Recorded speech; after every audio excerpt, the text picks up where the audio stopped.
मैं भारत को भारतीयता की मान्यता के आधार पर फिर से खड़ा करना चाहता हूं, उस काम में लगा हूं।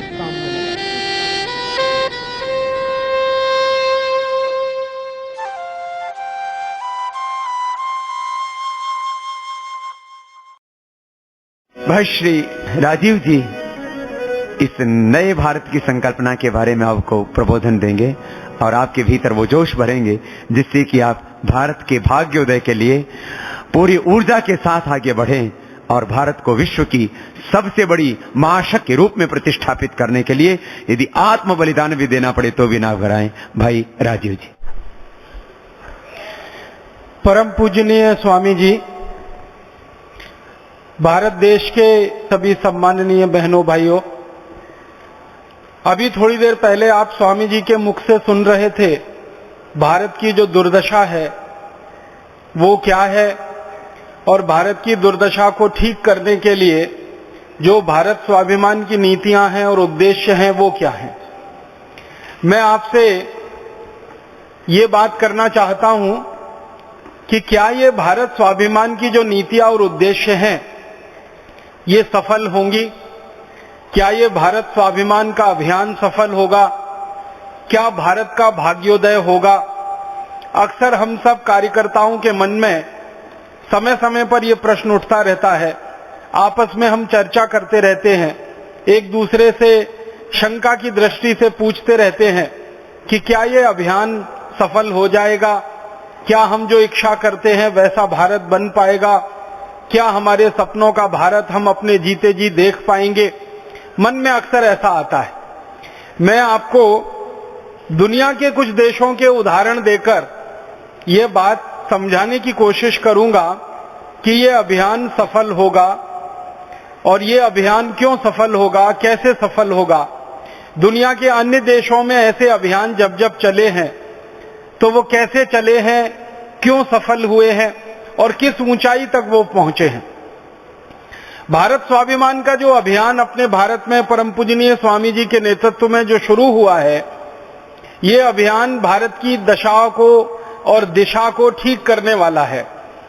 भारत की गरीबी, भारत की भूखमरी, भारत की बेरोजगारी, भारत के किसानों की बेबसी, भारत के मजदूरों की लाचारी, हमारे देश की महिलाओं बहनों पर होने वाले अत्याचार, हमारी माताओं बहनों की लुटने वाली इज्जत, ये जो सारे गंभीर प्रश्न पैदा हुए हैं हमारे देश में, इन प्रश्नों का समाधान ढूंढने का प्रयास है ये भारत स्वाभिमान का अभियान। और इस अभियान की सफलता 100% निश्चित है। ये अभियान पूरी तरह से सफल होगा। और यह अभियान पूरी तरह से सफल क्यों होगा? क्योंकि ऐसे अभियान दुनिया के जिस जिस देश में जब जब चले हैं तो पूरी तरह से सफल हुए हैं। बस प्रश्न इतना है कि करने वालों का संकल्प कितना बड़ा है। अभियान उतनी जल्दी सफल हुए हैं। करने वालों का संकल्प जितना बड़ा है, अभियान उतनी तेजी से सफल हुए हैं। भारत में जो अभियान अभी शुरू हुआ है व्यवस्था परिवर्तन का, भारत में ये जो भारत स्वाभिमान अभियान शुरू हुआ है नीतियों के परिवर्तन का, ये अभियान अलग अलग समय पर दुनिया के 70 से ज्यादा देशों में चल चुका है। मैं कुछ उदाहरण से आपको बताऊं। जैसे हम भारत स्वाभिमान अभियान भारत में इस समय चला रहे हैं, आज से लगभग 250 वर्ष पहले ऐसा ही एक अभियान जापान में चला था, जब जापान विदेशी शक्तियों का गुलाम हो गया था। 16वीं शताब्दी में जापान के एक राजा से छोटी सी गलती हो गई और वो गलती ये हुई कि उसने हॉलैंड के देश की एक व्यापारी कंपनी को व्यापार करने के लिए जापान में लाइसेंस दे दिया। जापान का एक बहुत बड़ा शहर है, उसका नाम है नागासाकी। आप जानते हैं ये नागासाकी वो शहर है जिसके ऊपर अमेरिका ने परमाणु बम गिराया था सन 1945 में, दूसरे विश्व युद्ध की समाप्ति पर। एक और शहर है नागासाकी नजदीक में हिरोशिमा, वहां भी एटम बम गिराया गया था 6 अगस्त और 9 अगस्त 1945 को।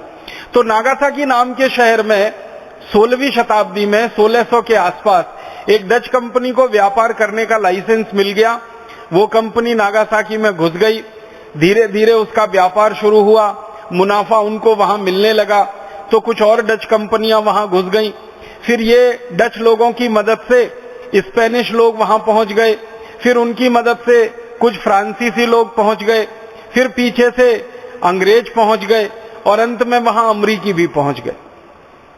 1858 तक आते आते जापान की ये हालत हो गई कि जो जापान 16वीं शताब्दी तक संपूर्ण स्वदेशी और स्वावलंबी था, वो 1858 तक आते आते दुनिया के ये 5-6 देशों की गुलामी में फंस गया। जापान का एक इलाका अमेरिका ने कब्जे में ले लिया, एक इलाके पे ब्रिटेन का कब्जा हो गया, कुछ इलाके पे डच लोग काबिज हो गए, हॉलैंड वासी काबिज हो गए, कुछ इलाके में स्पेनिश लोग काबिज हो गए। ऐसे अलग अलग देशों ने जापान के अलग अलग हिस्सों पे कब्जा कर लिया। आप जानते हैं कि जापान एक ऐसा देश नहीं है जैसे भारत है। जापान छोटे छोटे टापुओं में बसा हुआ देश है, द्वीप समूहों में बसा हुआ देश है। जैसे अभी हमारे यहाँ कुछ भाई बहन आए हैं अंडमान निकोबार से। अंडमान निकोबार एक द्वीप समूह है। पूरा जापान देश अंडमान निकोबार जैसे सैकड़ों द्वीप समूहों का मिला हुआ देश है। वो पूरी तरह से मैदानी भूमि नहीं है, तो वहां छोटे छोटे द्वीप समूहों पर विदेशियों के कब्जे हो गए। कुछ द्वीप समूह हॉलैंड वासियों के कब्जे में, कुछ ब्रिटेन के, कुछ अमेरिका के, कुछ फ्रांस के और कुछ स्पेन के, और पूरे जापान में ये गुलामी आ गई। जापान में हर वस्तु इन देशों की बिकने लगी। अंग्रेजी वस्तुएं बिकने लगी, हॉलैंड वालों की वस्तुएं वहां बिकने लगी, फ्रांसीसी वस्तुएं, अमरीकी वस्तुएं, सारे दूसरे देशों की वस्तुएं जापान में बिकने लगी। और जापान के अपने जो उद्योग धंधे चला करते थे वो धीरे धीरे उजड़ते गए, खत्म होते गए। 16वीं शताब्दी तक जापान में छोटे छोटे हजारों लाखों उद्योग चलते थे। इन विदेशियों ने आकर जापान की भूमि के छोटे स्वदेशी उद्योगों को खत्म कर दिया और विदेशी वस्तुओं का बोलबाला पूरे जापान में बढ़ता ही चला गया। तब जापान में क्रांति हुई और उस क्रांति की शुरुआत 1858 से हुई। 1858 में मेजी नाम का एक व्यक्ति जापान में निकला। जैसे हमारे देश में इस समय हम परम पूजनीय स्वामी जी को देखते हैं भारत स्वाभिमान के नेतृत्व के रूप में, सेनापति के रूप में, ऐसे ही जापान में एक व्यक्ति का उदय हुआ। उसका नाम था मेजी। 1858 में उसने जापान को संगठित करना शुरू किया और जापान के लोगों को ये एक विचार उसने देना शुरू किया कि जापान की गरीबी, जापान की भूखमरी, जापान की बेरोजगारी, जापान की आर्थिक मारामारी, ये जितनी खराबी जापान में आई है ये विदेशियों के जापान में आने से शुरू हुई है। इन विदेशियों के जापान में आने से पहले का जापान बहुत अच्छा जापान था। जैसे भारत में अंग्रेजों के आने के पहले का भारत बहुत अच्छा भारत था, वैसे ही विदेशियों के जापान में प्रवेश करने के पहले का जापान बहुत अच्छा, बहुत सुंदर, बहुत समृद्धशाली, स्वावलंबी, स्वदेशी जापान था। मेजी की इन बातों को जापान के लोगों ने सुना। धीरे धीरे लोगों में एक विचार पनपने लगा। तो लोग पूछने लगे कि आखिर हमारी इस विदेशी गुलामी से हमको मुक्ति कैसे मिलेगी। तो वो जो मेजी नाम का नेता था जापान का, जो बाद में जापान का राजा बना, शासक बना, एक तरह से राष्ट्रपति बना, उसने लोगों को समझाना शुरू किया कि बहुत आसान काम है। जापान को अगर इन विदेशियों की ताकत से आजाद कराना है तो इन विदेशियों की बिकने वाली जो वस्तुएं जापान में हैं, सबसे पहले इनका बहिष्कार करो ताकि इन विदेशियों को आर्थिक मदद हमारे देश से जो मिल रही है वो बंद हो जाए।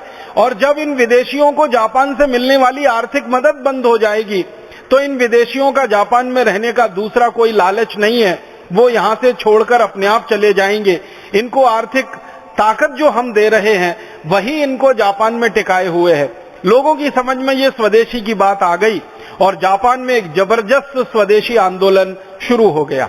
परिणाम क्या हुआ? जापान के नागरिकों ने अमेरिकी वस्तुओं का बहिष्कार करना शुरू किया।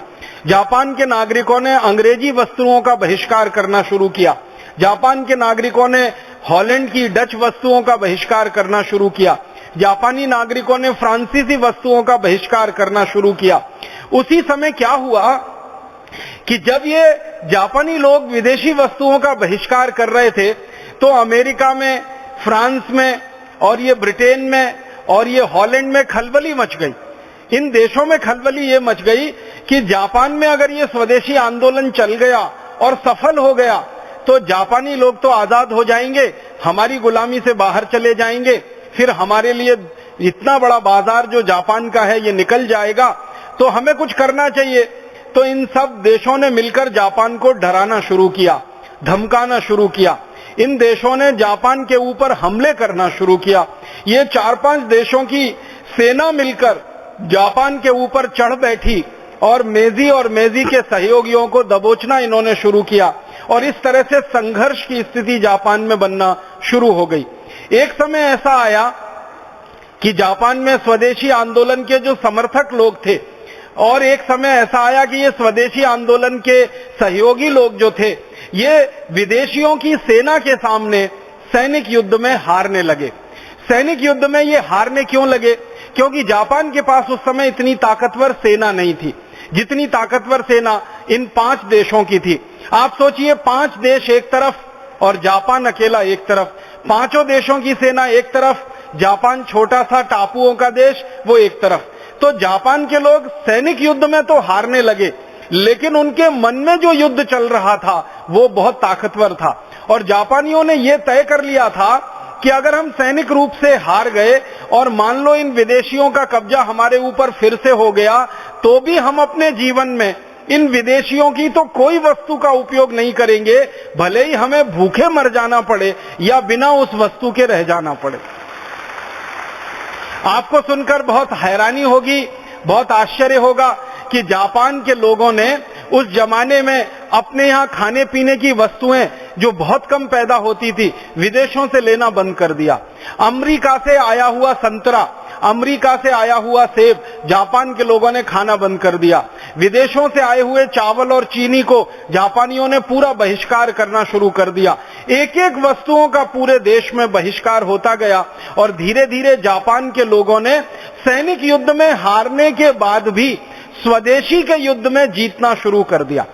एक बहुत रोचक बात मैं आपको बताना चाहता हूं कि जब ये स्वदेशी आंदोलन जापान में चल रहा था, तब उसमें जो स्वदेशी का अभियान चलाने वाले लोग थे, इन लोगों ने मिलकर एक फैसला किया कि जैसे बड़े बड़े अमेरिका, ब्रिटेन, फ्रांस और ये हॉलैंड देशों की कंपनियां आकर जापान में व्यापार कर रही हैं और जापान की अर्थव्यवस्था पर कब्जा कर रही हैं, तो क्यों नहीं जापान के लोग मिलकर जापान की छोटी छोटी या बड़ी बड़ी स्वदेशी कंपनियां बनाएं और उनको आगे बढ़ाएं, ताकि वो कंपनियां विदेशी कंपनियों से टक्कर ले सकें और जापान में जिन सामानों की जरूरत है उस सामान का उत्पादन करके लोगों को दे सकें।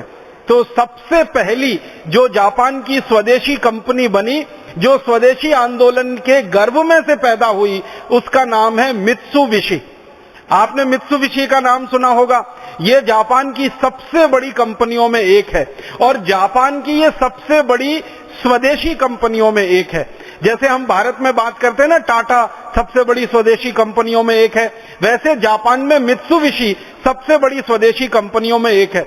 यह मित्सुबिशी कंपनी का जन्म हुआ स्वदेशी आंदोलन में से। जब जापान के लोगों ने यह तय किया कि कोई विदेशी माल हम नहीं खरीदेंगे, भले ही हमारे देश में वो माल ना बने, तो हमें हमारा ही बनाया हुआ सामान इस्तेमाल करना है। उसके लिए मित्सुबिशी कंपनी को इन्होंने बनाया। फिर जापानी लोगों ने देखिए क्या किया, मित्सुबिशी कंपनी में जापानी लोगों की भर्ती हुई। अब उनको टेक्नोलॉजी सीखनी थी, उनको तकनीकी सीखनी थी, क्योंकि जापान में उस जमाने में बहुत अच्छी तकनीकी नहीं हुआ करती थी।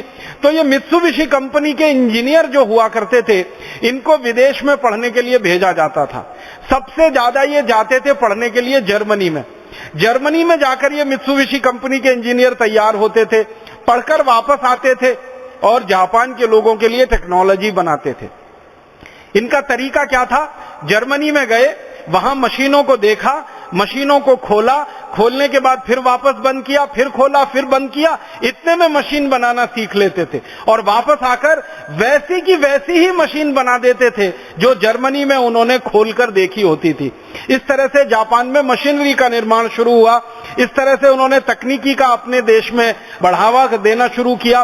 तकनीकी जैसे जैसे बढ़ती गई, वैसे वैसे मित्सुबिशी कंपनी के नीचे काम करने वाली छोटी कंपनियों की संख्या बढ़ती गई। एक समय ऐसा आया कि मित्सुबिशी एक बड़ी कंपनी, उसके नीचे छोटी छोटी सैकड़ों सैकड़ों छोटी छोटी दूसरी कंपनियां। फिर इसी तरह से जापान में याशिका निकला, फिर और कंपनियां निकली, फिर धीरे धीरे फैलता गया और एक समय जापान में ऐसा आया कि अमेरिका और ब्रिटेन और हॉलैंड और फ्रांस और रूस, इन पांचों देशों की कंपनियां जो जापान में पैदा करती थी, उससे बेहतर सामान जापानी कंपनियों ने बनाना और सस्ती कीमत पे बनाना शुरू कर दिया। और इन कंपनियों को जापान के बाजार में जापानियों ने बुरी तरह से पीट दिया। और उसके बाद ये सारी की सारी कंपनियां एक एक करके जापान से निकलती गई और धीरे धीरे जापान जो है बेहतर होता चला गया। और जापान आज सारी दुनिया के सामने जो खड़ा है, ये स्वदेशी आंदोलन में से पैदा हुआ जापान है। आज का जो जापान है, ये सारी दुनिया के लिए आश्चर्य का विषय है, हैरानी का विषय है। सारी दुनिया के लोग कहते हैं कि जापान के लोगों ने तकनीकी सीखी, लेकिन वो जापानी भाषा में सीखी। वो जर्मनी गए, थोड़े लोगों ने जर्मन सीखकर तकनीकी सीखी, उसको वापस लाकर जापानीज भाषा में भाषांतर किया और उसके बाद हजारों लाखों करोड़ों लोगों को सिखा दिया। और इसमें से जापान बढ़ गया और इसमें से जापान निकल गया। फिर धीरे धीरे इन विदेशियों के प्रभाव को जापान ने अपनी शक्ति से, जो आर्थिक शक्ति थी, कम किया और आज जापान सारी दुनिया में स्वदेशी स्वावलंबी देश के नाम पर खड़ा हुआ है। एक जमाने का जापान जो पूरी तरह से विदेशी ताकतों के नीचे दबा हुआ था, आज पूरी ताकत से विदेशियों के सामने सीना ठोक कर खड़ा हुआ है। अभी तो ये हैरानी होती है सारी दुनिया के व्यापारियों को, उद्योगपतियों को, अर्थव्यवस्था चलाने वाले जो नेता होते हैं उनको, कि जापान ने मात्र 1858 से 2009 के बीच में इतनी तेजी से तरक्की की। आपको मालूम है जापान की जनसंख्या भारत के कई राज्यों की जनसंख्या से कम है। जापान की जो कुल जनसंख्या है वो भारत में उत्तर प्रदेश की जनसंख्या से कम है। उत्तर प्रदेश जो है ना, जनसंख्या में जापान से बड़ा है और क्षेत्रफल में देखा जाए तो भी उत्तर प्रदेश जापान से बड़ा है। जापान का क्षेत्रफल भारत के एक राज्य उत्तर प्रदेश से कम है। जापान की जनसंख्या भारत के एक राज्य उत्तर प्रदेश से कम है। लेकिन जापान अभी आर्थिक ताकत में सारी दुनिया में अमेरिका को टक्कर दे रहा है और अमेरिका की बड़ी बड़ी कंपनियों को जापानी कंपनियों ने खरीद लिया है और अमेरिका की अर्थव्यवस्था पर बहुत बड़े पैमाने पर जापान का कब्जा हो गया। अभी उनके यहां आप सुन के हैरान हो जाएंगे, जमीन अच्छी नहीं है। मैंने कहा ना, जापान टापुओं का देश है, जमीन अच्छी नहीं है, बीच बीच में जमीन है, बाकी समुद्र है, दलदली जमीन है, खाने के लिए कोई बहुत अच्छा पैदा नहीं हो सकता, सिवाय चावल के दूसरी बहुत खेती कोई हो नहीं पाती वहां पर। और चावल भी जो जापान में पैदा होता है वो कोदो किस्म का चावल होता है। हमारे ये पहाड़ में उत्तराखंड में एक कोदो नाम का चावल होता है, आसाम में भी होता है, उधर और उत्तर पूर्वी दूसरे राज्यों में भी कोदो होता है। कोदो के अलावा दूसरा कोई चावल पैदा नहीं होता जापान में। कोदो से ज्यादा बेहतरीन क्वालिटी का चावल दुनिया के कई दूसरे देशों में पैदा होता है। किसी भी जापानी को आप पूछेंगे इस समय कि आप कोदो चावल खाते हैं? हाँ खाते हैं। क्वालिटी में तो बहुत अच्छा नहीं है, हाँ बहुत अच्छा नहीं है, लेकिन फिर क्यों खाते? किसी भी जापानी से बात करिए, वो बोलेगा कि हाँ हम कोदो चावल खाते हैं, हमारा चावल क्वालिटी में उतना अच्छा नहीं है, दुनिया के कई देशों के पास हमसे भी ज्यादा अच्छी क्वालिटी का चावल है। जैसे भारत में बासमती पैदा होता है, वो दुनिया में सबसे अच्छी क्वालिटी का माना जाता है। तो उन जापानियों से आप पूछेंगे भारत से बासमती चावल खरीद के क्यों नहीं खाते? इसी तरह से जापान में अच्छे फल पैदा नहीं होते हैं, तो दुनिया के दूसरे देशों में बहुत अच्छे फल पैदा होते हैं। तो जापानियों से पूछिए दूसरे देशों से खरीदकर फल क्यों नहीं खाते हैं? आपको मालूम है जापान में चरागाह नहीं है, गाय बैल भैंस पाल नहीं सकते क्योंकि चरागाह ज्यादा नहीं है, तो दूध की व्यवस्था नहीं है। तो जापानी लोग चाय भी पीते हैं ना, तो बिना दूध की पीते हैं। तो जापानियों से अगर हम ये पूछें कि दूसरे देशों से दूध क्यों नहीं खरीद लेते अपनी चाय में डालने के लिए, तो वो सारे जापानी एक ही एक जवाब देते हैं कि कोई चीज हमारे देश में कम क्वालिटी की है, कोई चीज हमारे देश में घटिया क्वालिटी की है, या कोई चीज हमारे देश में सबसे रद्दी क्वालिटी की है, फिर भी हम उसी का इस्तेमाल करते हैं क्योंकि वो स्वदेशी है, क्योंकि वो स्वदेशी है, क्योंकि वो स्वदेशी है। ये जो स्वदेशी की भावना है, ये किसी देश को बनाती है और बहुत आगे बढ़ाती है। जापान के बारे में एक आखिरी और महत्वपूर्ण बात कहना चाहता हूं। जब ये क्रांति शुरू हुई जापान में सन 1858 में, उस समय जापान में पूंजी की बहुत कमी थी, पैसा नहीं था उनके पास, कैपिटल नहीं था उनके पास। आप जानते हैं कोई भी उद्योग बनाना हो और किसी भी उद्योग को चलाना हो तो 4 चीजें उसमें चाहिए। एक तो चाहिए पूंजी, जिसको हम कैपिटल इन्वेस्टमेंट कहते हैं। दूसरा चाहिए श्रम, माने जो हमारे मजदूर हैं। तीसरा चाहिए हमें संसाधन, जिसको हम अंग्रेजी में रॉ मटेरियल कहते हैं, कच्चा माल कहते हैं। और चौथी चाहिए हमारे देश की वातावरण, कानून और व्यवस्था की अनुकूलता। ये 4 चीजें एक साथ हों तब कहा जाता है कि किसी देश में उद्योग का विकास होता है। अब जापान की कमनसीबी देखिए कि जापान ने जब ये क्रांति शुरू की, स्वदेशी क्रांति, और उन्होंने विदेशियों के कब्जे से अपने देश को आजाद कराने की मुहिम चलाई, उस समय जापान में कुछ नहीं था, उनके पास संसाधन नहीं थे। जापान में अगर प्राकृतिक संसाधन आप देखेंगे ना तो 2-3 चीजें ही उनके देश में हैं जो पैदा होती हैं। एक तो कोयला पैदा होता है, भरपूर मात्रा में जापान में कोयला पैदा होता है जो प्रकृति ने उनको दिया है, ईश्वर ने उनको दिया है। दूसरा, जापान में बहुत बड़े पैमाने पर सिल्क का उत्पादन होता है, हजारों वर्षों से होता है। तो सिल्क और कोयले को छोड़कर 1858 में तो जापान के पास कुछ उत्पादन भी नहीं था। 2 ही चीजें होती थी, या तो कोयला होता था या तो सिल्क उनके पास होता था। दूसरे रॉ मटेरियल उनके पास नहीं थे, पूंजी उनके पास नहीं थी। तो पूंजी नहीं थे, रॉ मटेरियल नहीं थे, और विदेशियों की गुलामी में पूरा देश था, तो कानून और न्याय और सारी व्यवस्थाएं उनके अनुकूल नहीं थी। जापानियों के पास एक ही चीज थी। जब भी किसी जापानी अर्थशास्त्री को आप ये पूछेंगे कि 1858 की आपकी क्रांति सफल कैसे हुई, आपके पास तो कुछ नहीं था, न पूंजी थी, न संसाधन थे, न रिसोर्सेस थे आपके पास, न अनुकूल वातावरण था, न कानून व्यवस्था आपके हाथ में थी, फिर भी जापान को आपने ऐसा बना लिया। तो वो सारे के सारे अर्थशास्त्री, समाजशास्त्री जापान के एक ही जवाब देते हैं, हमारे पास कुछ नहीं था, लेकिन हमारे पास आत्मविश्वास था, हमारे पास सेल्फ कॉन्फिडेंस था कि हम हमारे देश को आजाद कराएंगे विदेशियों से और एक दिन दुनिया का सर्वश्रेष्ठ देश बनाएंगे। बस इसी आत्मविश्वास ने हमको सब कुछ दे दिया, हमारे पास कुछ नहीं था। आप सोचिए कितनी बड़ी बात है।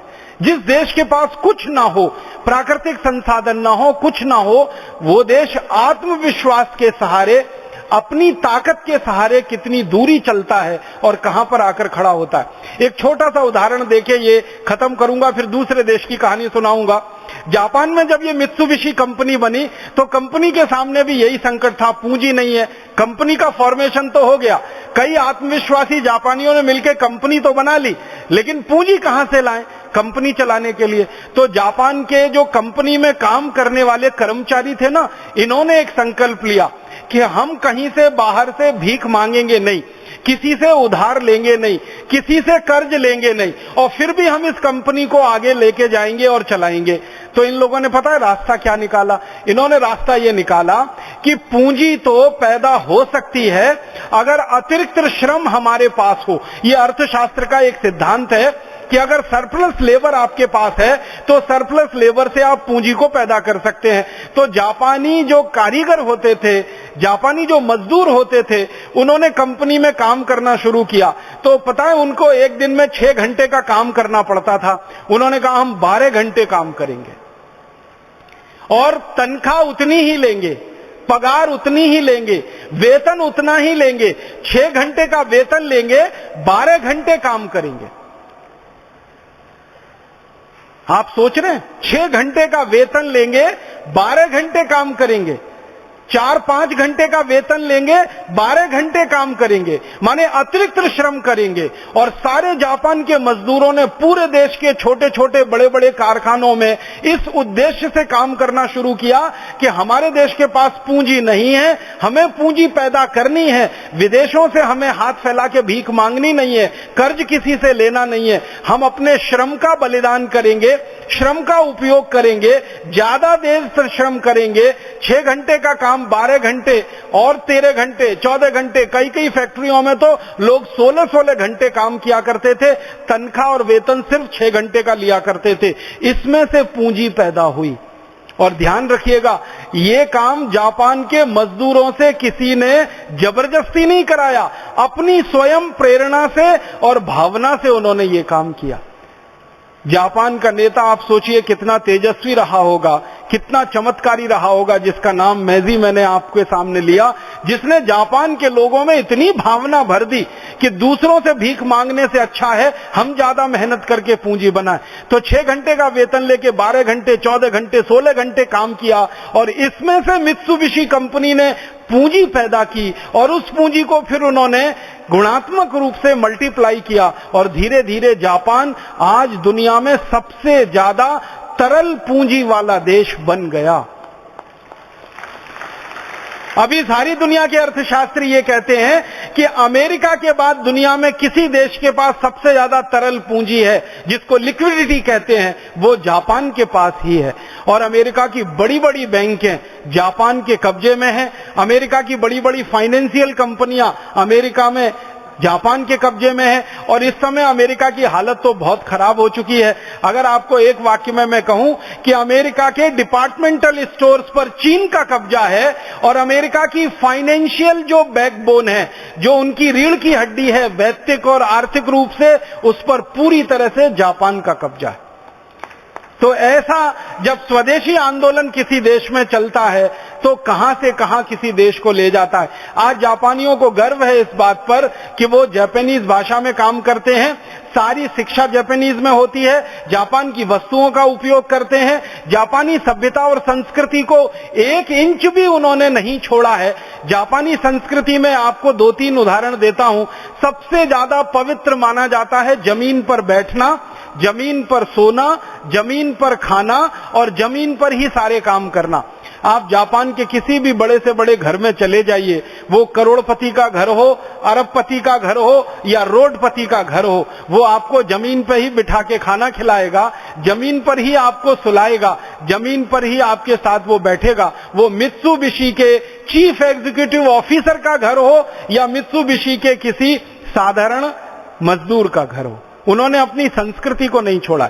जापानी संस्कृति में माना यह जाता है कि लकड़ी के बर्तनों में खाना सबसे पवित्र होता है। आप जानते हैं भारत में भी साधु सन्यासी लकड़ी के पात्रों में ही भोजन करते हैं। जापान की संस्कृति में यह है कि लकड़ी के पात्र में ही भोजन करना सबसे पवित्र है। तो जापान के करोड़पतियों के घरों में लकड़ी का कटोरा मिलेगा, लकड़ी का गिलास मिलेगा, लकड़ी की चम्मच मिलेगी और घर में खाना बनाने के लिए जो थोड़े बहुत उपकरण लगते हैं वो भी सारे लकड़ी के ही मिलेंगे।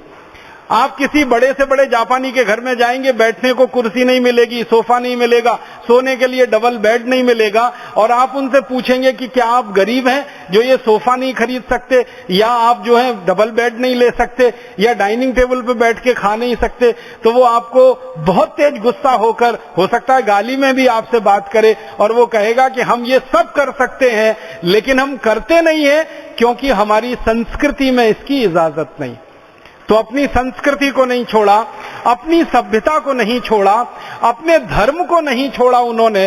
जापानी लोग जानते हैं बौद्ध धर्म का पालन करते हैं। उस बौद्ध धर्म का पालन वो आज से नहीं हजारों वर्षों से अपने देश में करते आए।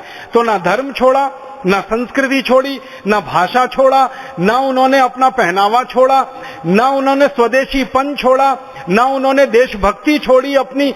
सब कुछ उनके यहाँ खून में रग रग में बसा हुआ है। कारण उसका एक है कि जापान के विद्यार्थियों को बचपन से जो शिक्षा दी जाती है उसमें ये सबसे महत्वपूर्ण पाठ है जो सिखाया जाता है। जापानी होना क्या है, जापानी भाषा का महत्व क्या है, जापानी संस्कृति का महत्व क्या है, जापानी सभ्यता का महत्व क्या है, ये बच्चे वहां पहली कक्षा से सीखते हैं। और उनको पहली कक्षा से जब ये सब बातें बार बार सिखाई जाती हैं तो बड़े होकर उनमें जापान की भावना कूट कूट कर अपने आप आ जाती है। इसलिए वो कभी देशद्रोह नहीं करते और वो कभी अपने देश से गद्दारी नहीं करते। जापान में इतना शर्म माना जाता है किसी व्यक्ति के लिए कि अगर उसके ऊपर भ्रष्टाचार का थोड़ा बहुत कोई मामला खुल जाए तो। सामान्य रूप से आपने अगर अखबार पढ़े हो, समाचार पत्र पढ़े हो तो पता चलता है कि जापान का कोई नेता थोड़े भी भ्रष्टाचार में कहीं लिप्त पाया गया और उसकी बात अखबार में गलती से भी छप गई, अगले दिन वो आत्महत्या ही कर लेगा, इससे कम पे वो समझौता नहीं करेगा। और उनका कहना यह है कि मेरे देश की बदनामी हो उससे बेहतर यह है कि मैं खुद देश के लिए मर जाऊं। कितने प्रधानमंत्री वहां आत्महत्या कर चुके हैं। बाद में इंक्वायरी हुई, कमीशन बिठाए गए तो पता चला वो बात गलत थी, लेकिन वो आत्मसम्मान बचाने के लिए आत्महत्या तो कर ही लेते हैं।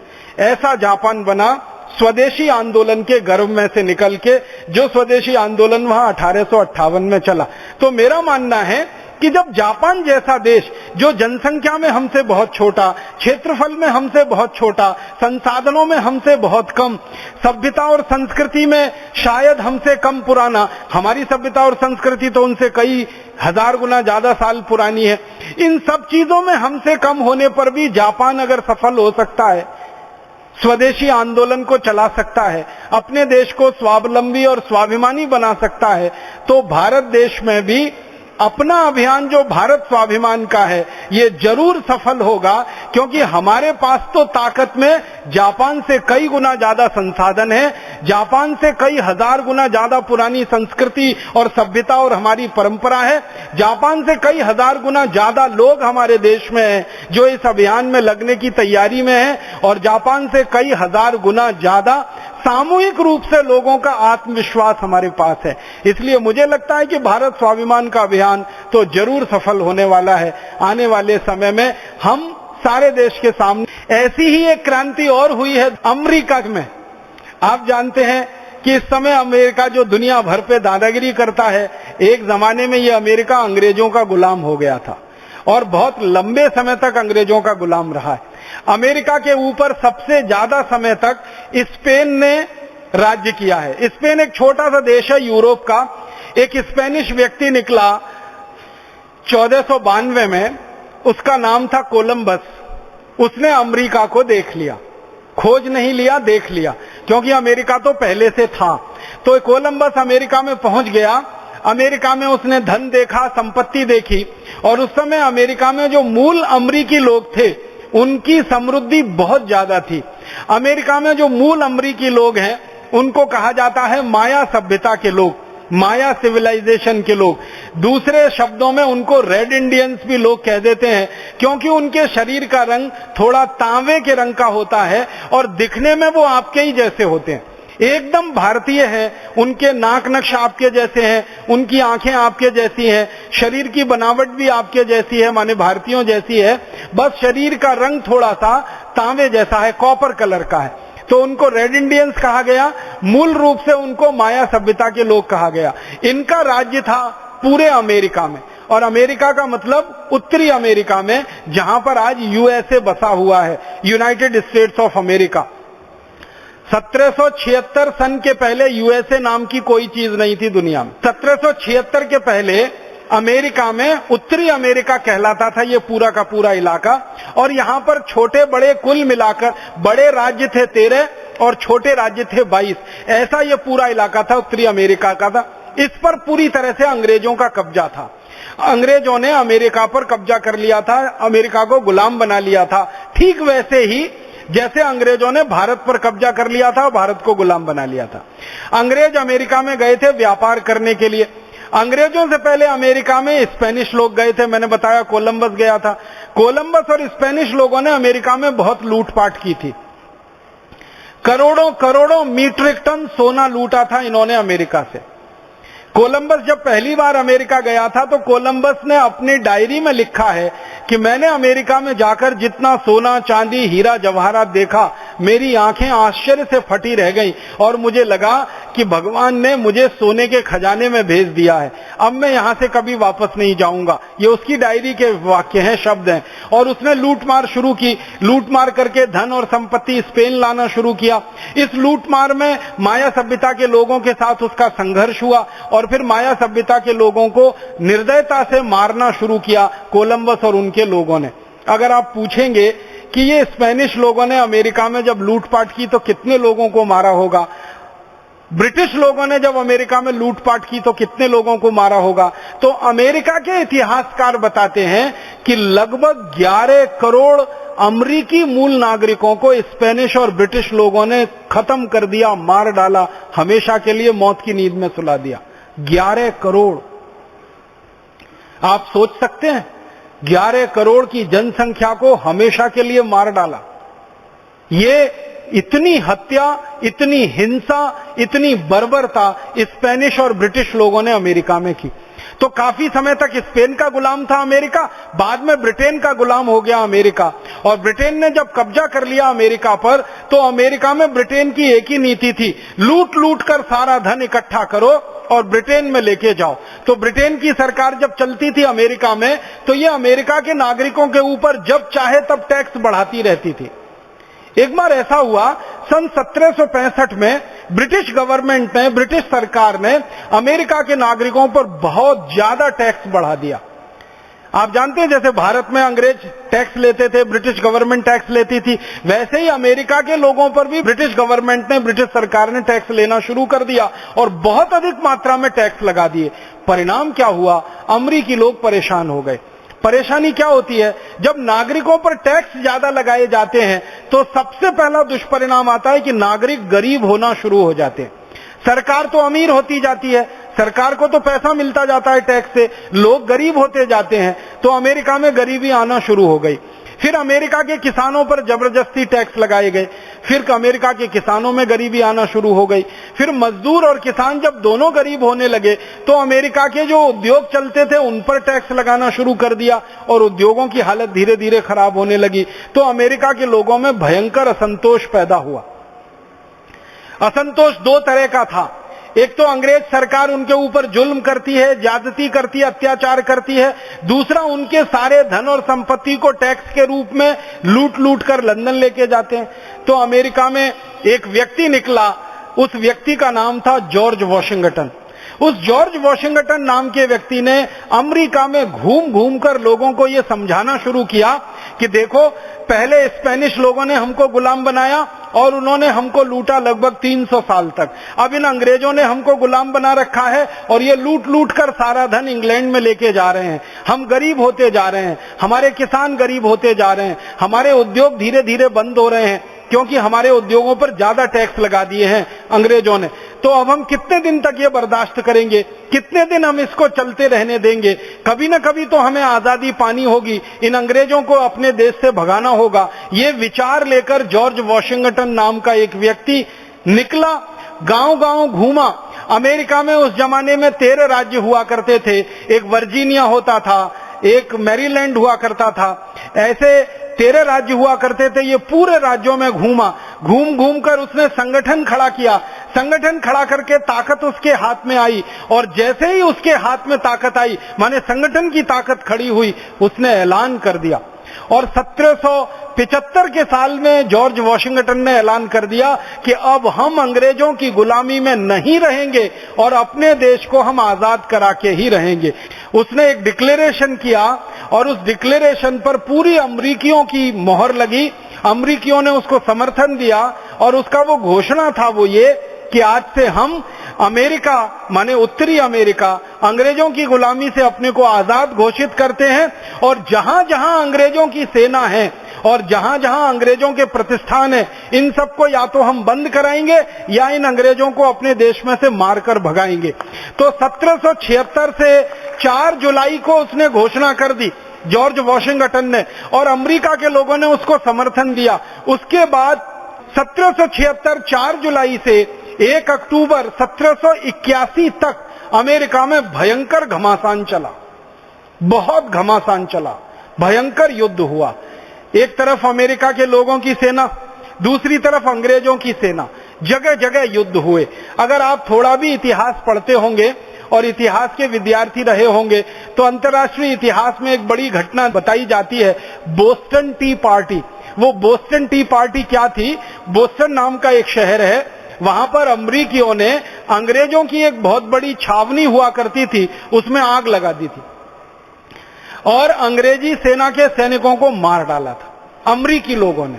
और अमरीकी साधारण लोगों ने यह काम किया था और उसके बाद फिर वहां से ये सारा युद्ध फैलता चला गया और 1781 तक आते आते सारे अंग्रेजों का नामो निशान अमरीकियों ने मिटा दिया और एक तरह से अमेरिका पूरी तरह से अंग्रेजों की गुलामी से आजाद हो गया। जब अमेरिका आजाद हुआ अंग्रेजों की गुलामी से तो सबसे पहला काम उन्होंने जो अपने देश में किया वो ये कि अंग्रेजों की वस्तुओं का संपूर्ण बहिष्कार और अमरीकी वस्तुओं का संपूर्ण रूप से स्वीकार। आपको सुनकर हैरानी होगी, जब 1776 में ये आंदोलन चल रहा था अमेरिका में, आजादी का आंदोलन, उसका मूल सिद्धांत था स्वदेशी, मूल भावना थी स्वदेशी। अमरीकियों को यह संकल्प कराया जाता था।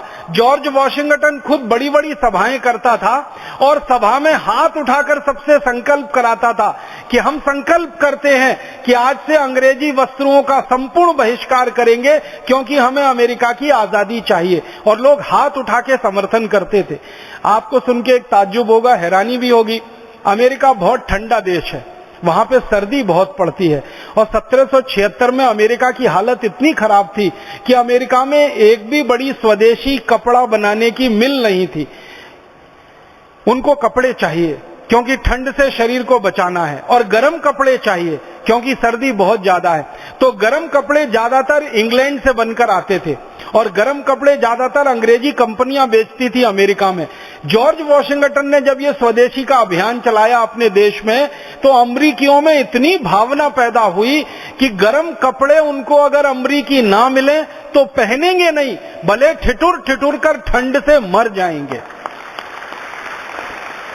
इतनी भावना उनमें पैदा हुई। हजारों अमरीकी ठंड से ठिठुर कर मर गए सड़कों पर, क्योंकि उनके शरीर पर गर्म कपड़े नहीं थे, क्योंकि उन्होंने संकल्प लिया था कि अंग्रेजी कंपनियों के कपड़े पहनेंगे नहीं, खरीदेंगे नहीं। तो अंग्रेजी कंपनियों के जो स्टोर्स खुले हुए थे अमेरिका में, धीरे धीरे सब बंद हो गए।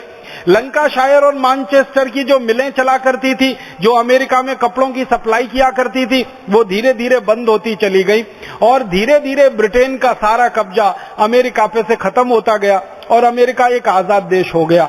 अब अमेरिका सारी दुनिया के सामने एक स्वावलंबी देश के रूप में खड़ा है। इस अमेरिका की कहानी स्वदेशी आंदोलन में से निकली हुई एक कहानी है, जिसने अपने को आजाद कराया विदेशी गुलामी से और आर्थिक परतंत्रता से।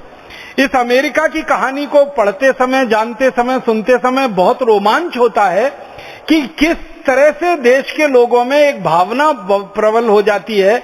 एक व्यक्ति कोई निकलता है, वो एक विचार देता है, उस विचार में इतनी ताकत हो जाती है कि लाखों करोड़ों लोग उस विचार के अनुयायी हो जाते हैं और उस विचार के लिए अपने सारे शरीर के सुख को छोड़ने को तैयार हो जाते हैं। आज अमरीकी लोगों से कोई कहे कि गर्म कपड़े पहनना छोड़ दो तो शायद उनको सोचना भी मुश्किल है, लेकिन इन्हीं अमरीकी लोगों के पुरखों ने, पूर्वजों ने 1776 में ठंड से ठिठुर कर मरना पसंद किया था, लेकिन अंग्रेजी गर्म कपड़े पहनना मंजूर उन्होंने नहीं किया था। मतलब इस पूरी कहानी में से भी एक बात ही निकलती है कि जब देश के लोग संकल्प कर लेते हैं और आत्मविश्वास उनमें आ जाता है, तो बड़ी से बड़ी लड़ाई वो जीत लेते हैं और बड़े से बड़े व्यवस्था परिवर्तन के आंदोलनों को वो सफल बना देते हैं। इसी तरह एक देश है फ्रांस, उसमें भी ऐसी ही एक क्रांति हो चुकी है। 1788 में फ्रांस में अचानक से क्या हुआ, बर्फ बहुत पड़ गई, पाला बहुत पड़ गया, तो फसल बर्बाद हो गई। आप जानते हैं ये फ्रांस, ब्रिटेन, जर्मनी जैसे देश हैं, ये बहुत ठंडे देश हैं। साल में 6-8 महीने यहाँ बर्फ पड़ती रहती है और बहुत भयंकर बर्फ पड़ती रहती है, और कभी कभी बर्फ ज्यादा लंबी चल जाए तो उनके खेतों में सब कुछ खत्म हो जाता है, फसल बर्फ में दब जाती है, उत्पादन कुछ नहीं हो पाता। एक बार ऐसा फ्रांस में हो गया। 1788 के साल में फ्रांस की बर्फबारी ने उनकी पूरी खेती को चौपट कर दिया, खेती पूरी तरह से बर्बाद हो गई। अब खेती बर्बाद हो गई तो उनके यहां आर्थिक रूप से परेशानियां शुरू हो गई। दूसरी एक बात और हुई कि फ्रांस ने 1776 से 1781 के बीच की जो क्रांति चली थी अमेरिका में, इस क्रांति में फ्रांस ने अमेरिका की बहुत मदद की थी। अमेरिका से मतलब जॉर्ज वॉशिंगटन की बहुत मदद की थी। जॉर्ज वॉशिंगटन जो स्वदेशी आंदोलन का सबसे बड़ा नेता था अमेरिका का, उसको मदद की जरूरत थी, तो फ्रांस ने उसको मदद की थी, क्योंकि फ्रांस हमेशा अंग्रेजों के खिलाफ रहा है, ब्रिटेन के खिलाफ रहा है। तो ब्रिटेन का कब्जा था अमेरिका पे, तो ब्रिटेन के खिलाफ फ्रांस ने मदद की थी इनकी, अमरीकियों की स्वदेशी आंदोलन में। तो फ्रांस का बहुत सारा पैसा अमेरिका में चला गया था। अचानक से 1788 में अकाल की, पाले की स्थिति आ गई, तो खेतों में सब बर्बाद हो गई फसल, कुछ बचा नहीं। तो फ्रांस का उस समय जो राजा था उसका नाम था लुई, LUI, लुई। लुई 16वां उसका नाम था, लुई 16 उसको कहा करते थे। तो उसको समझ में नहीं आया क्या किया जाए। आर्थिक रूप से देश कमजोर हो गया था क्योंकि अमेरिका को बहुत मदद की थी इन्होंने पैसे से, और इधर खेती पूरी बर्बाद हो गई, चौपट हो गई। तो लुई ने एक रास्ता निकाला और वो थोड़ा भारी पड़ गया। रास्ता ये निकाला कि उद्योगों के ऊपर टैक्स लगा दो अब ज्यादा, पैसे और लाने के लिए, क्योंकि खेती में से कुछ मिलेगी नहीं आमदनी और काफी पैसा अमेरिका में खर्च हो चुका है, तो उद्योगों पर उसने ज्यादा टैक्स लगा दिए। उद्योगों ने क्या किया कि वो टैक्स जनता पर ट्रांसफर कर दिए। आप जानते हैं किसी भी उद्योगपति पर टैक्स लगाया जाए तो उद्योगपति टैक्स थोड़ी देता है, वो तो नागरिक है जो उसका माल खरीदता है वो टैक्स देता है। आप उद्योगों पे जितने टैक्स बढ़ाते हैं अंत में वो सारे टैक्स जो है ना वो जनता के ऊपर ही आते हैं। उद्योगपति वो टैक्स लोगों को ट्रांसफर कर देते हैं। कैसे? वो वस्तुओं की कीमत बढ़ा देते हैं। अगर कोई वस्तु 10 रुपए की है, सरकार ने उस पर टैक्स बढ़ा दिया, वो वस्तु 20 रुपए की हो गई, 30 की हो गई, 50 की हो गई, तो टैक्स तो जनता को देना पड़ता है। तो लुई 16वें राजा ने फ्रांस में टैक्स तो उद्योगों पे लगाया, लेकिन उद्योगपतियों ने वो सारा टैक्स जनता के ऊपर ट्रांसफर कर दिया। नतीजा ये हुआ कि वस्तुएं बहुत महंगी हो गई और महंगाई फ्रांस में बहुत ज्यादा बढ़ गई।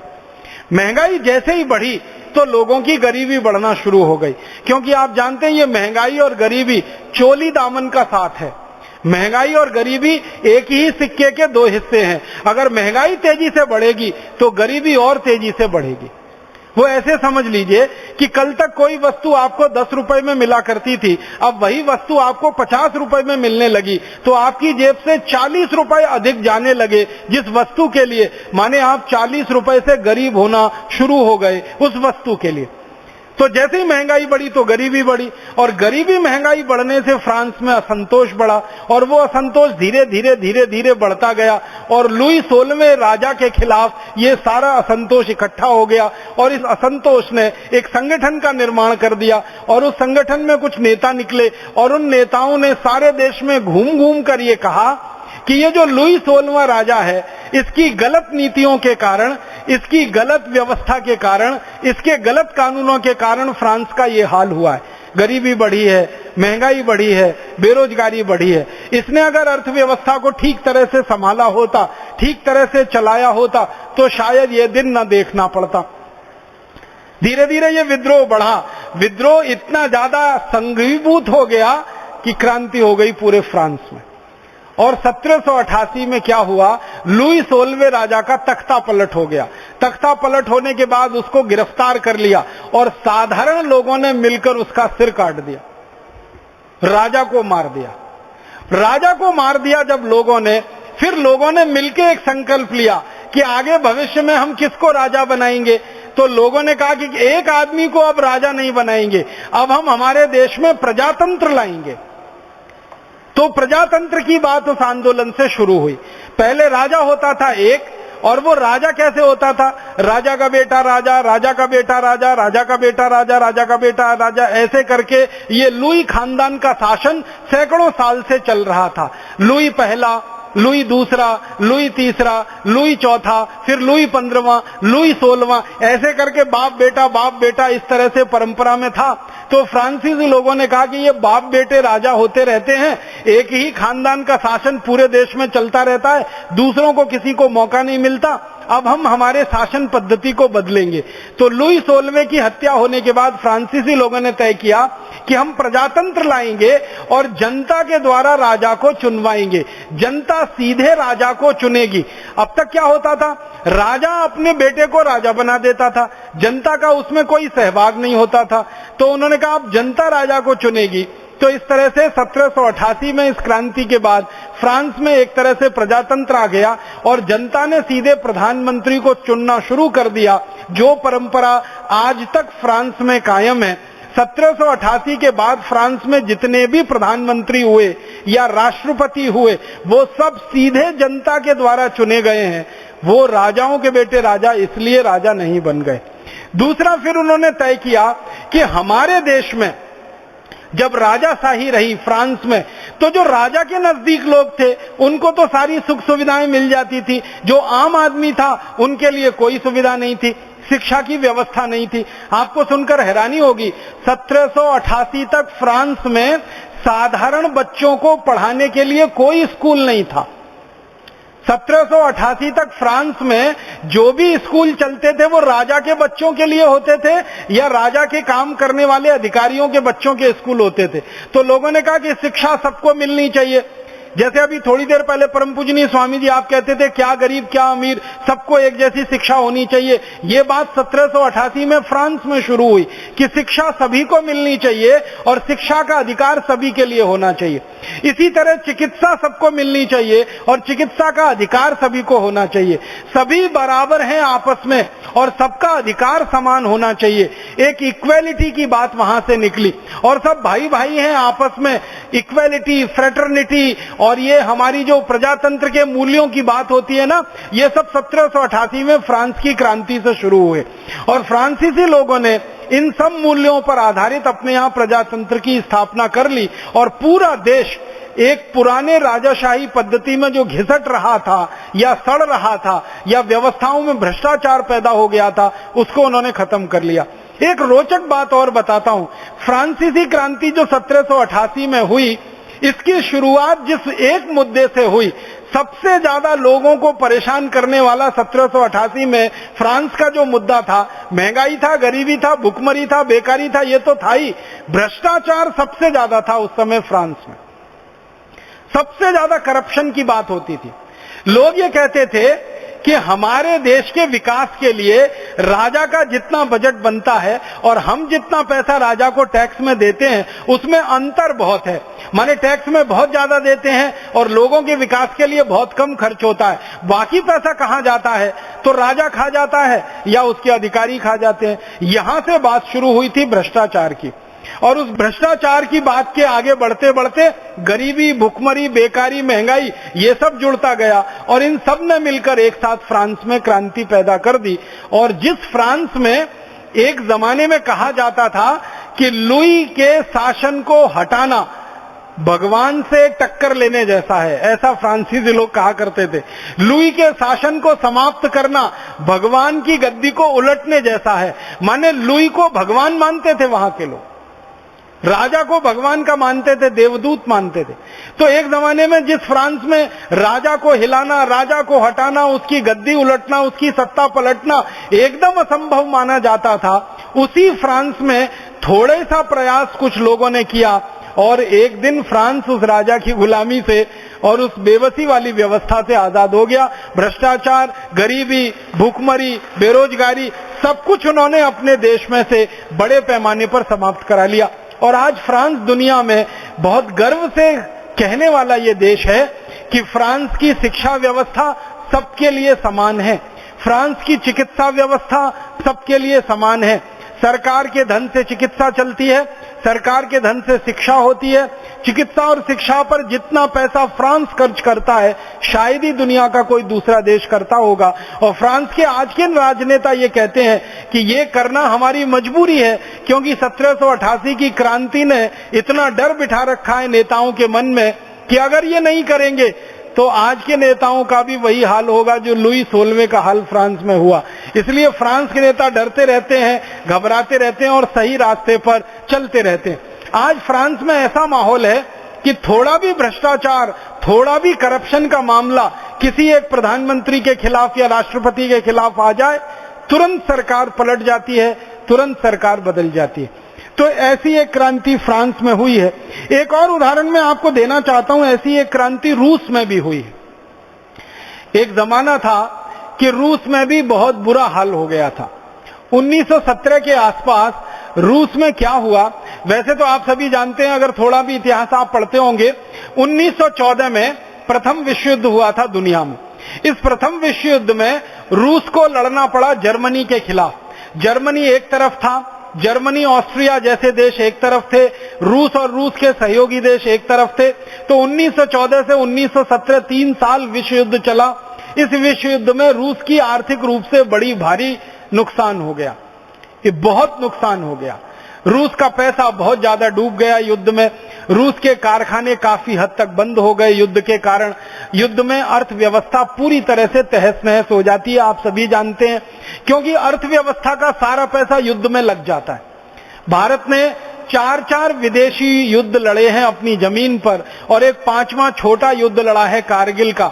इसलिए भारत को तो ये अंदाजा सबसे ज्यादा है कि जब भी युद्ध होता है अर्थव्यवस्था पूरी तरह से डावाडोल हो जाती है। वैसे ये विश्व युद्ध हुआ तो रूस की अर्थव्यवस्था पूरी तरह से डावाडोल हो गई। उस समय रूस में एक राजा हुआ करता था, उसका नाम था निकोलस जार करके। निकोलस जार ने देखा कि अर्थव्यवस्था बुरी तरह से खराब हो गई है, पैसा सरकार के पास बचा नहीं है, तो क्या किया जाए। उसने रूसी मुद्रा जो होती है, जिसको रूबल कहते हैं आज, उसको छापना शुरू कर दिया और अंधाधुंध मुद्रा उसने छापी तो इन्फ्लेशन बढ़ गया, मुद्रास्फीति बढ़ गई। मुद्रास्फीति बढ़ने से महंगाई बढ़ गई और महंगाई बढ़ने से फिर वही दुष्चक्र शुरू हो गया, गरीबी आ गई, भूखमरी आ गई और रूस पूरी तरह से दुर्व्यवस्था में घिर गया। निकोलस जार ने बड़ी कोशिश की अपनी अर्थव्यवस्था को सुधारने की, ठीक करने की, लेकिन वो सफल नहीं हो पाया। तो निकोलस जार के खिलाफ एक आंदोलन शुरू हुआ रूस में। उस आंदोलन का जो नेता हुआ करते थे उनका नाम था लेनिन। लेनिन ने एक पार्टी बनाई थी, एक संगठन बनाया था। वो संगठन बाद में पार्टी बन गया, उसी का नाम कम्युनिस्ट पार्टी रखा गया। तो पहले ये कम्युनिस्ट ऑर्गेनाइजेशन था, बाद में कम्युनिस्ट पार्टी बन गया। तो लेनिन ने संगठन बनाया और सारे देश में लेनिन ने घूम घूम कर ये बताना शुरू किया कि निकोलस जार की गलत व्यवस्था के कारण, गलत नीतियों के कारण रूस पराजित हो गया युद्ध में। और उस समय युद्ध में जर्मनी की जीत हुई थी, जर्मनी एक तरह से विजयी रहा था, तो रूस पराजित हो गया। रशियन लोगों के दिल में ये बात बहुत चुभती थी कि हम हार कैसे गए, हमारी पराजय कैसे हो गई, जबकि निकोलस जार ने सबसे मजबूत सेना बनाई हुई थी और लोगों से सबसे ज्यादा टैक्स लेकर वो सेना पे खर्च किया करता था, लेकिन फिर भी पराजय हुई। तो रूस के लोगों को ये बात हजम नहीं हुई कि उनका देश पराजित हो गया, उनका देश हार गया। तो धीरे धीरे मन में वो बात बैठने लगी और लेनिन ने संगठन खड़ा कर दिया। पराजय की बात लोगों के मन में थी, उसके बाद महंगाई बढ़ गई, गरीबी, भूखमरी, बेकारी बढ़ गई और भ्रष्टाचार अपने चरम पर पहुंच गया। चरम पर कैसे पहुंच गया? जब अर्थव्यवस्था टूटती है ना और ऐसा लगता है कि देश डूबने जा रहा है, तो जो ऊंचे पदों पर बैठे हुए लोग होते हैं वो अपने बचाव के लिए, अपनी सुरक्षा के लिए ज्यादा से ज्यादा बटोरना शुरू कर देते हैं। तो निकोलस जार के जो नजदीकी लोग हुआ करते थे उन्होंने ज्यादा से ज्यादा पैसा बटोरना शुरू किया, इकट्ठा करना शुरू किया, उसमें भ्रष्टाचार बढ़ता गया। तो भ्रष्टाचार सबसे बड़ा मुद्दा बना रूस की क्रांति का। गरीबी दूसरा मुद्दा था, महंगाई तीसरा मुद्दा था और आर्थिक दुर्व्यवस्था चौथा मुद्दा था। फिर धीरे धीरे रूस में और एक गंभीर स्थिति बन गई कि रूस के खेतों में किसान जो मेहनत करके उत्पादन करते थे, अचानक से वहां ज्यादा बर्फ पड़ने के कारण 1917, 1916, 1915 उन दिनों में उत्पादन भी घटता गया और खेती से आने वाली आमदनी भी लगातार कम होती गई। इन सब परिस्थितियों ने मिलाकर क्रांति को वहां जन्म दिया और लेनिन के नेतृत्व में जो कम्युनिस्ट ऑर्गेनाइजेशन बना, जो पार्टी बाद में बन गया, उन्होंने जार के शासन को उखाड़कर फेंक दिया, जार को गद्दी से उतार दिया, निकोलस जार को गद्दी से उतार दिया। बाद में उसके ऊपर मुकदमा चलाया गया और उसको फांसी देके मार डाला और उसके बाद कम्युनिस्ट पार्टी ने वहां पर राज संभालना शुरू किया। तो कम्युनिस्टों ने जो राज संभाला वहां रूस में, तो वहां पर कई व्यवस्थाएं उन्होंने बदल दी। एक व्यवस्था उन्होंने ये बदली कि कभी भी भविष्य में इन्फ्लेशन ना बढ़े, महंगाई ना बढ़े, तो अर्थव्यवस्था को एक नए सिरे से उन्होंने ढाला। फिर उसके बाद गरीबी, भुखमरी ज्यादा ना हो, लोगों के पास जमीनें हो, हर आदमी के पास उत्पादन करने के लिए थोड़ी जमीन हो, तो भूमि के स्वामित्व की व्यवस्था उन्होंने बदल डाली। ऐसे करके पूरे तंत्र को बदल दिया। जार के जमाने में ऐसा होता था कि मात्र 1% लोगों के हाथ में रूस की पूरी जमीन थी, मात्र 1% लोग पूरी जमीन पे कब्जा करके बैठे हुए थे। आप सोचो, देश रूस जो है ना दुनिया में सबसे बड़ा देश है। अगर आप भूगोल देखेंगे दुनिया के देशों का, तो रूस दुनिया का सबसे बड़ा देश है, जिसको हम थोड़े दिन पहले तक सोवियत संघ कहते रहे, यूनाइटेड स्टेट्स, रशिया जिसको बताते रहे, वो दुनिया में क्षेत्रफल के हिसाब से सबसे बड़ा देश है, सबसे ज्यादा जमीन उनके पास है और दुनिया की सबसे कम जनसंख्या वहां रहती है, तो जमीनें बहुत हैं। तो निकोलस जार के जमाने में क्या हुआ था कि सारी जमीनें इकट्ठी होकर 1% लोगों के हाथ में आ गई थी।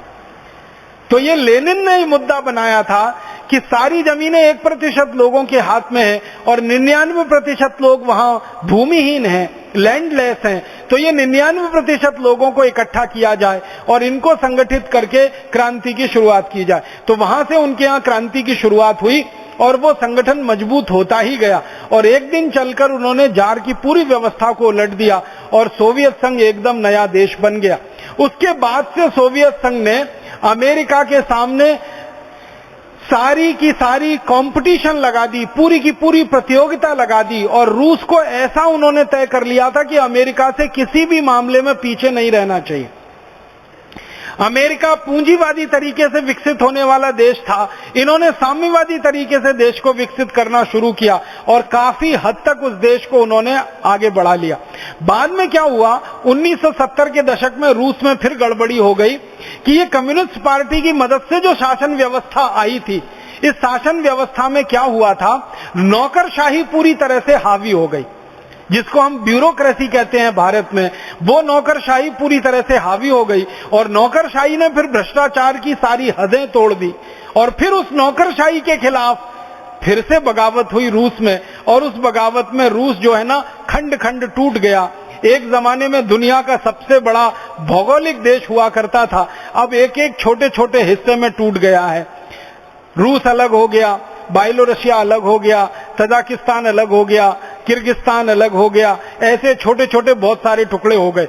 ध्यान इस बात को देना है कि 1977 में जब रिवॉल्यूशन हुआ, क्रांति हुआ, तो भ्रष्टाचार बड़ा मुद्दा था और 1970 के बाद जो काउंटर रिवॉल्यूशन शुरू हुआ रूस में, जिसकी परिणति 1996 में हुई, तो भी भ्रष्टाचार वहां सबसे बड़ा मुद्दा था।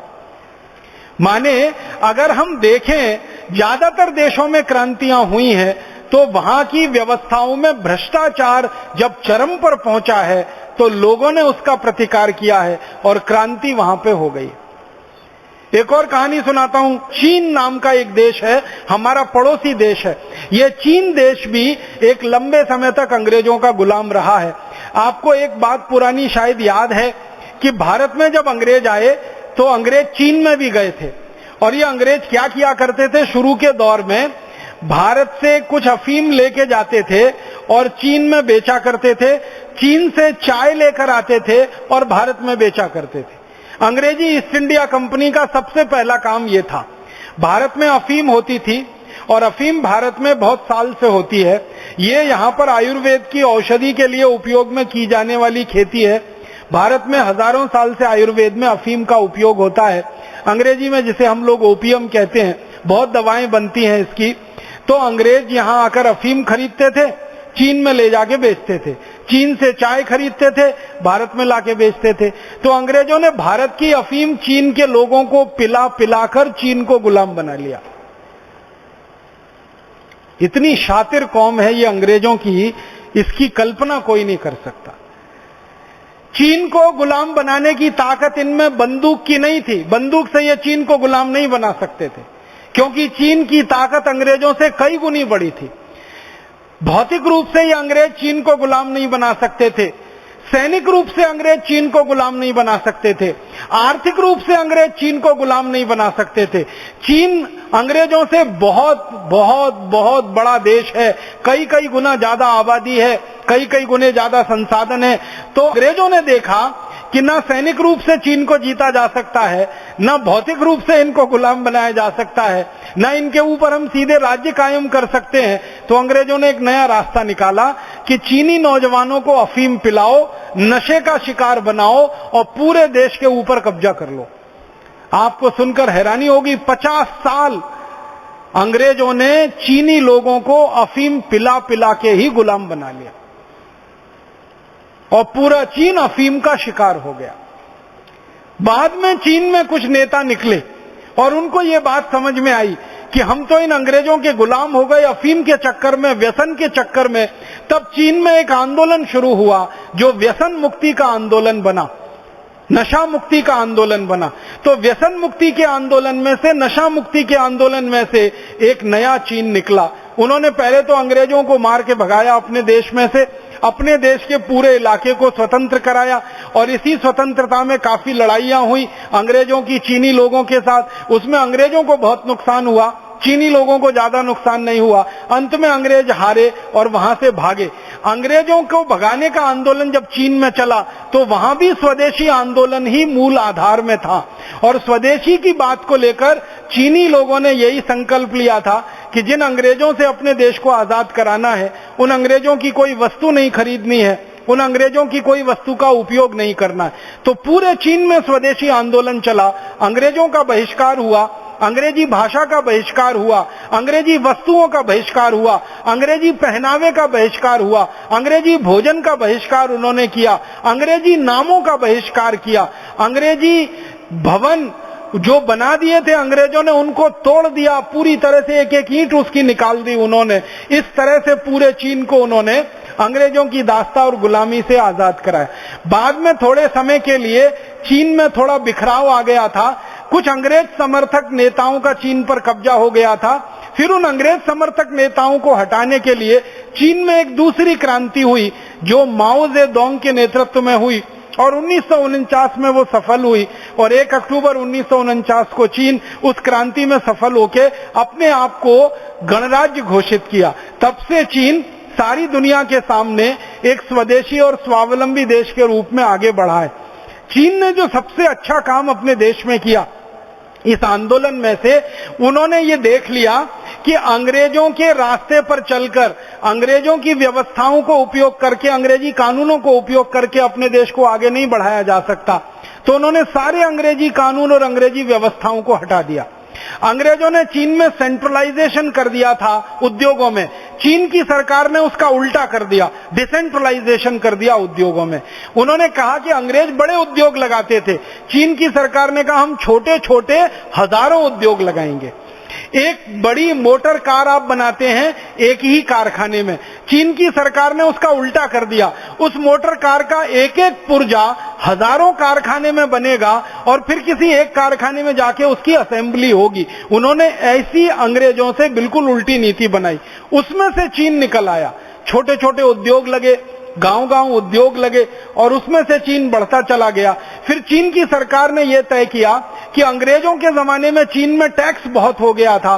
चीन की सरकार ने कहा कि टैक्स हम कम से कम करेंगे और जो उद्योग उत्पादन करेंगे उनको टैक्स में ज्यादा से ज्यादा छूट देंगे। तो आज चीन की नीति है कि चीन में अगर कोई औद्योगिक उत्पादन करता है तो सरकार उसको कम से कम टैक्स लगाती है, और जो व्यक्ति उत्पादन करके निर्यात करता है सरकार उसको टैक्स तो लगाती ही नहीं है, उल्टा उसको मदद करती है सब्सिडी के रूप में। उसको वो एक्सपोर्ट सब्सिडी कहते हैं, और अरबों डॉलर की एक्सपोर्ट सब्सिडी वो अपने उद्योगों को देते हैं।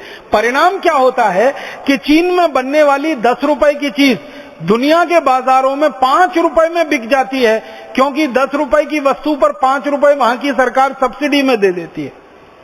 तो उन्होंने उद्योगों के लिए अपनी नीतियां बनाई, सब्सिडी एक्सपोर्ट में दी, उत्पादन पर कर सबसे कम लिया। चीन में बिजली दुनिया की सबसे सस्ती बिजली है। भारत में हम 1 यूनिट बिजली इस्तेमाल करते हैं तो उसका हमको बाजार में 3.5-4 रुपए देना पड़ता है, उद्योगों को तो 6-7 रुपए देना पड़ता है। चीन में यही 1 यूनिट बिजली 90 पैसे में उद्योगों को मिल जाती है।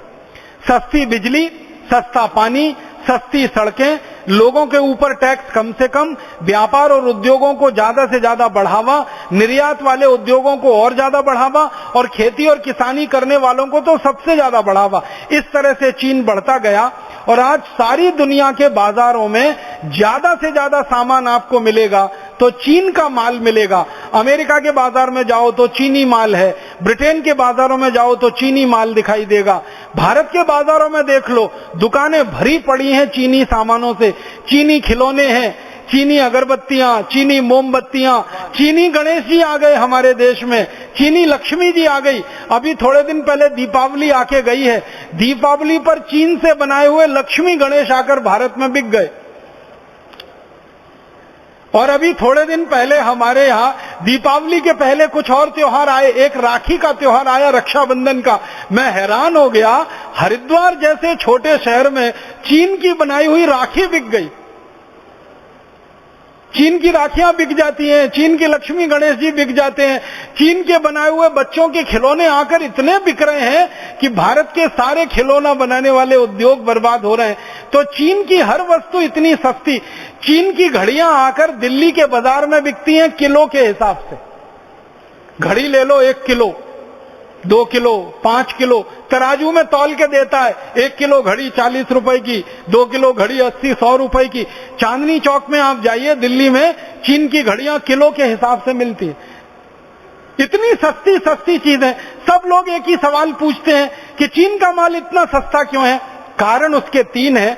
चीन की सरकार अपने उद्योगों को स्वदेशी नीति के हिसाब से आगे बढ़ाती है, और स्वदेशी नीति उनकी क्या है कि जो चीन का उद्योग सामान बनाएगा और उसको दूसरे देश में बेचने के लिए जाएगा, तो सामान के बनाने का जितना खर्चा आएगा सरकार दे देगी। वो ये उनकी नीति है। टैक्स तो लेना नहीं है, पैसे जो खर्च हो रहे हैं वो भी सरकार दे देगी। और बिजली चाहिए तो सबसे सस्ती बिजली, मैंने कहा 90 पैसे यूनिट की बिजली है चीन में। हम बिजली इस्तेमाल करते हैं उद्योगों में 6-7 रुपए यूनिट की है, उनके यहाँ 90 पैसे यूनिट की है।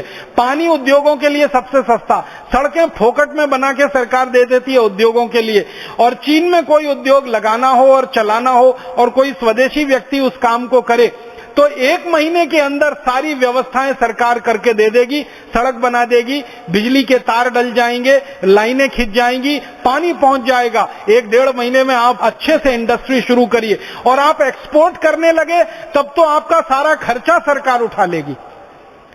तो ये जो स्वदेशी नीति उनकी है, इस स्वदेशी नीति को वो 1949 से पालन कर रहे हैं और धीरे धीरे बढ़ाते जा रहे हैं। और आज सारे दुनिया के सामने चीन एक देश के रूप में खड़ा है। मैं आपको एक ही बात कहता हूं कि 1949 में चीन भुखमरी का शिकार था, भूखे मरने वाले लोगों का देश था, और आज सारी दुनिया को भोजन करा दे इतना अनाज चीन में पैदा हो रहा है। सारी दुनिया के बाजारों को अपने सामानों से पाट दे इतना उत्पादन उनके देश में हो रहा है। तो चीन का इतिहास पढ़ें या जापान का, फ्रांस का इतिहास पढ़ें या अमेरिका का, इन सब देशों के इतिहासों में एक बात समान दिखाई देती है, वो ये कि जब जब इन देशों ने स्वदेशी आंदोलन चलाया और जब जब स्वदेशीपन अपनी अर्थव्यवस्था में अपनाया, इन देशों में क्रांतियां हुई और क्रांतियां सफल हुई और सफल होकर उन सभी देशों को इन क्रांतियों की मदद से दुनिया का सर्वश्रेष्ठ देश उन्होंने बना दिया। 50 साल पहले का जापान, 50 साल पहले का चीन, 150 साल पहले का फ्रांस या 200-250 साल पहले का अमेरिका, किसी को विश्वास नहीं होता कि इतनी जल्दी तरक्की करके इतना ऊपर आ जाएगा। लेकिन ये सब देश तरक्की करके ऊपर आए तो उसके पीछे स्वदेशी का सिद्धांत, स्वदेशी का आंदोलन, स्वदेशी की भावना, आत्मविश्वास, आत्मसम्मान को बनाए रखने की मन में जिजीविषा, इन सब मूल्यों ने मिलकर उनके देश को आगे बढ़ाया।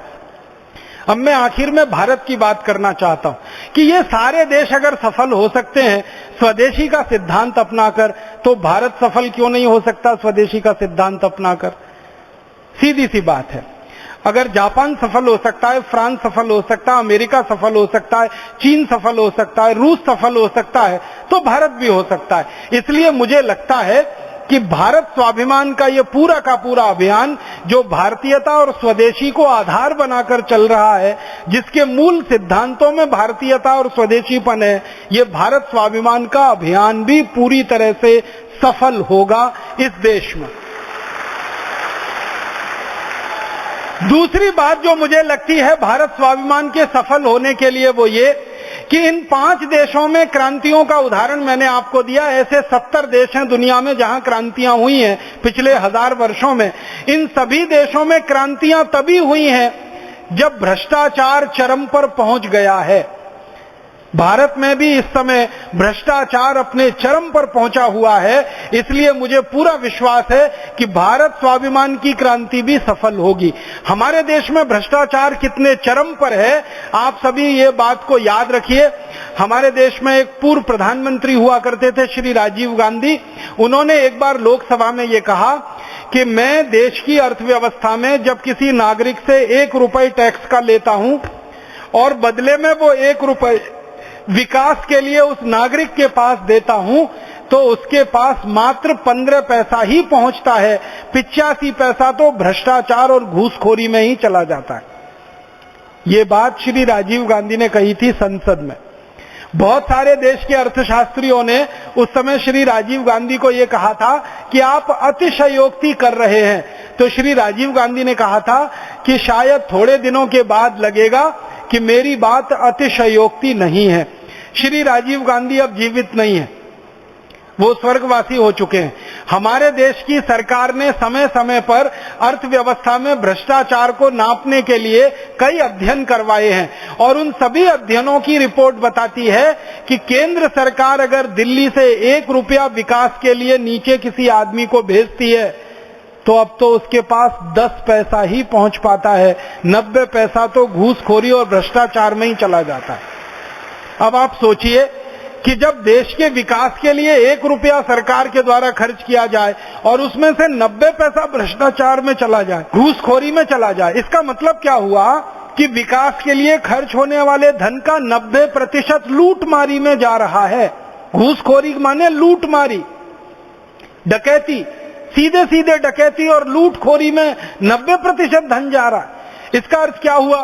परम पूजनीय स्वामी जी आपको थोड़ी देर पहले कह रहे थे कि सारे देश के विकास के लिए केंद्र सरकार, राज्य सरकार और स्थानीय सरकार का जो 1 साल का बजट है 20 लाख करोड़ का है। अगर इस 20 लाख करोड़ में से 90% घूसखोरी और लूटखोरी में जा रहा है और मात्र 10% ही देश के विकास के काम में आ रहा है, तो इसका सीधा सा मतलब है कि साल में 20 लाख करोड़ में से 18 लाख करोड़ रुपए लूटा जा रहा है, बर्बाद हो रहा है और मात्र 2 लाख करोड़ रुपए ही विकास पे खर्च हो रहा है। 115 करोड़ की जनसंख्या में साल में 2 लाख करोड़ रुपए विकास का खर्च है, 18 लाख करोड़ घूसखोरी और भ्रष्टाचार में जा रहा है। इसका माने भ्रष्टाचार भारत में पूरे चरम पर है और आने वाले समय में अगर व्यवस्था को हमने नहीं बदला तो ये भ्रष्टाचार और बढ़ने वाला है। इसी भ्रष्टाचार का दुष्परिणाम है कि भारत के नेताओं ने पिछले 63 साल में देश के लोगों के खून पसीने की कमाई के पैसे में से 100 लाख करोड़ रुपए से ज्यादा लूटकर विदेशी बैंकों में, स्विट्जरलैंड की बैंकों में जमा कर रखा है। इसका माने भारत में भ्रष्टाचार अपने चरम पर है। अब ध्यान दे देना है कि जब जब दुनिया के जिस देश में भ्रष्टाचार चरम पर हुआ है उसी समय लोगों ने क्रांति की है। तो आज भारत में भ्रष्टाचार पूरे चरम पर है, इसलिए मुझे पूरा विश्वास है कि भारत में भी क्रांति अब होगी और व्यवस्था परिवर्तन होगा। भारत का भ्रष्टाचार इतने चरम पर है कि यहाँ के लोग तो कफन को बेचकर खाने की तैयारी में बैठे हैं। इतने भयंकर भ्रष्टाचार वाले भारत में क्यों नहीं क्रांति सफल होगी? मुझे तो लगता है कि जरूर सफल होगी। इसलिए भारत स्वाभिमान के अभियान का मूल जो उद्देश्य है और मूल सिद्धांत है, भ्रष्टाचार की समाप्ति हमारा उद्देश्य है, सिद्धांत स्वदेशी और भारतीयता का है। मुझे लगता है कि जरूर यहां भी क्रांति सफल होगी। और एक बात मुझे जो ध्यान में आपके लानी है वो ये कि दुनिया के जिन देशों में भी क्रांतियां हुई हैं वो क्रांतियों के लिए भूमि बनी है जब वहां गरीबी बहुत बड़ी हो, भुखमरी बहुत बड़ी हो, बेरोजगारी बहुत बड़ी हो, महंगाई बहुत बड़ी हो। भारत में भी आप देखो गरीबी कितनी भयंकर है। 115 करोड़ भारतवासियों में 84 करोड़ भारतवासी इतने गरीब हों कि दिन में 20 रुपए भी खर्च करने के लिए उनके पास ना हो। हमारी 77% जनसंख्या भयंकर गरीबी में रह रही हो। और क्या गरीबी होगी? जब हम आजाद हुए थे तो 4 करोड़ भारतवासी गरीब माने जाते थे। अब आजादी के 63 साल में 84 करोड़ भारतवासी गरीब हो गए। माने आजादी के 63 साल में गरीबी 21 गुनी बढ़ गई। बहुत लोग मुझे ये कहते हैं कि राजीव भाई गरीबी इसलिए बढ़ गई कि जनसंख्या बहुत बढ़ गई। अगर जनसंख्या बढ़ने की बात देखेंगे तो आजादी मिली उस समय हम 33 करोड़ थे 1947 में, अब हम 115 करोड़ हो गए।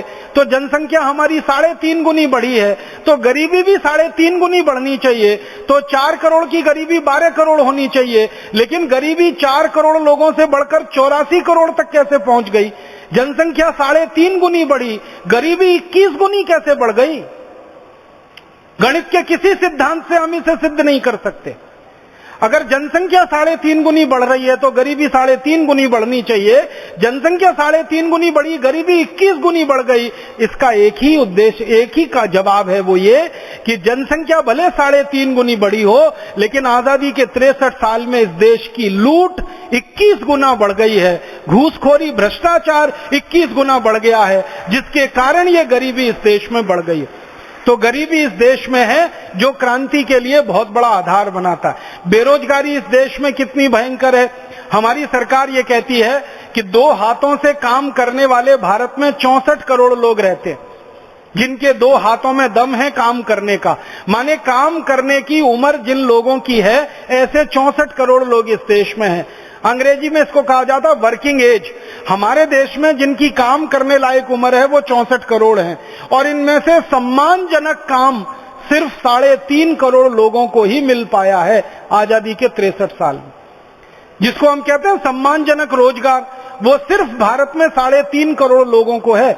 64 करोड़ लोगों में से 3.5 करोड़ लोगों को ही सम्मानजनक काम है, बाकी के लोगों को तो सम्मानजनक काम ही नहीं है इस देश में। और ये 3.5 करोड़ लोग कौन है? बैंकों में काम करने वाले, बीमा कंपनियों में काम करने वाले, सेना में काम करने वाले, वायुसेना में, नौसेना में, जल सेना में, थल सेना में, सरकार के पब्लिक सेक्टर में, राज्य सरकार में, कुल मिलाकर सरकारी स्तर पर काम करने वाले 3.5 करोड़ हैं।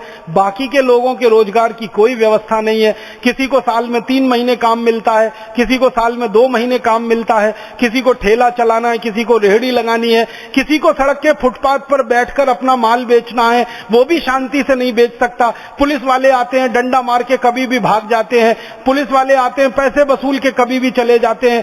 तो सड़क पर ठेली लगाने वाले, रेहड़ी लगाने वालों को भी कोई सरकार इस देश में सम्मानजनक काम नहीं दे पाती है। किसानों का हाल इतना खराब है, आपने परम पूजनीय स्वामी जी के मुख से सुना, मात्र 40% खेत को ही पानी मिल पाया है, 60% खेती बिना पानी के है। भगवान ने पानी दे दिया तो खेती हो जाएगी, बारिश समय पर हो गई तो खेती हो जाएगी, बारिश नहीं हुई तो खेती नहीं हो पाएगी। इतना बुरा हाल खेतों का है।